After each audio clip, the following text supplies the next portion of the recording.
अब बहस करने का क्या फायदा? अब रोने का क्या फायदा? शिकायत करने का क्या फायदा? चिंता करने का क्या फायदा? बिना दिलचस्पी के पढ़ने का क्या फायदा? लगता है क्या आप फायदा? क्या फायदा, लगता है आप बहुत दुखी हैं। बहुत आराम से पढ़ा आपने। अब बहस करने का क्या फायदा, अब रोने का क्या फायदा, शिकायत करने का क्या फायदा, ऐसा आप लोग बोलते हैं? Yes ma'am. ठीक है। Yes ma'am. तो इसके लिए आप इंग्लिश में कैसे बोलते हैं? बताइए। There is no use of okay fine, there is somewhat correct. लेकिन देखिए, अब बहस करने का क्या फायदा। ठीक है, जब हम ऐसा बोलेंगे, लड़ाई हो चुकी, तो हम बोल रहे हैं, अब बहस करने का क्या फायदा। What use is to argue now. अब रोने का क्या फायदा। What use is to cry now. शिकायत करने का क्या फायदा। What use is to complain. चिंता करने का क्या फायदा। What use is to worry. बिना दिलचस्पी के पढ़ने का क्या फायदा।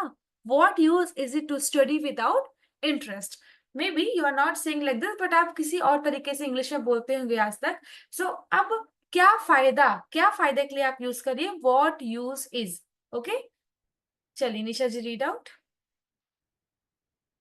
what use it to save money if you never spend it? अगर आप पैसे खर्च ही नहीं करते तो बचाने का क्या फायदा? What use is it to work hard without a goal? बिना लक्ष्य के मेहनत करने का क्या फायदा?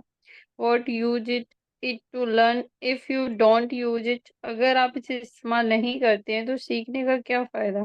What use it to blame others? दूसरों को देने का क्या फायदा?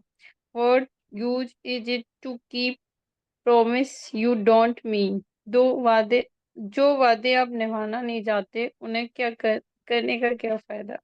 ठीक है, तो जब आप कोई भी सेंटेंस ऐसे बोलते हैं क्या फायदा, क्या फायदा, ठीक है, जब कोई सेंटेंस ऐसा आता है तब आप कैसे बोलेंगे।